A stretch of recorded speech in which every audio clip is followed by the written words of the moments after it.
Singing. Don't worry, I'm not going to. I had a random thought this morning. I wanted to share it, and this isn't going to go anywhere. If you don't know this, most animals, I mean, you know it with birds. Birds sing, and that's how they attract a mate. You already know where I'm going with this. Almost every animal has some sort of weird vocalization or something to attract a mate. Even the American alligator, the only member of the crocodile species that does this, makes an auditory sound to attract a mate. Deer do it, squirrels do it. I wonder sometimes if human beings do it, and that's the source of why we sing. It's not just speech. I know a lot of psychologists have done analysis of human interaction, and that the cadence of speech, the depth of speech, all that stuff is relevant, and it can be used to analyze who's established dominance in a situation, who's receptive, who's not.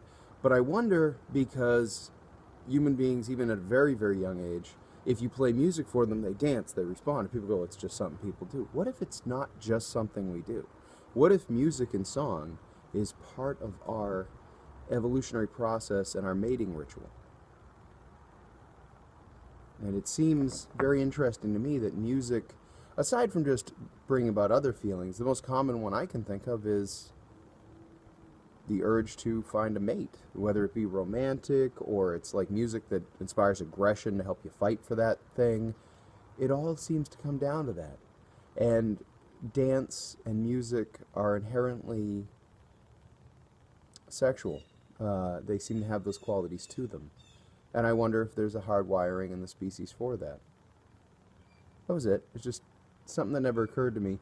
And the reason I thought of it is because I was listening to a podcast where somebody was talking about how aggressive it is when someone sings to you.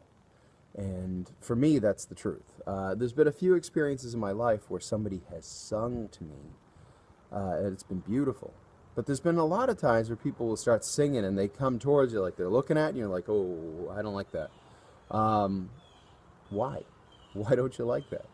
It's not inherently threatening unless for some reason your brain has some sort of hard wiring to go, no, I don't like that.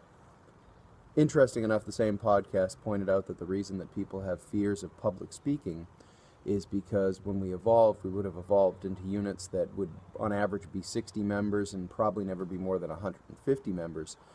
If you're standing in front of that many people, it's because you're in trouble and you're about to be getting, the tribe is about to get rid of you.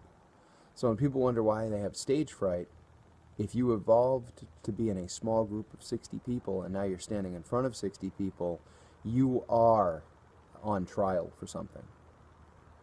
And if you win them over, you win your safety, your security in the group. If you lose, if you're booed off stage, you have been banished from the group, and therefore your security is gone, and you are left alone in the wilderness to die.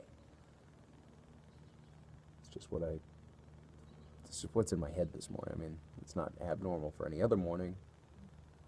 It's just different, you know. Yesterday it was some weird fears over Lily Tomlin opening some sort of weird bakery.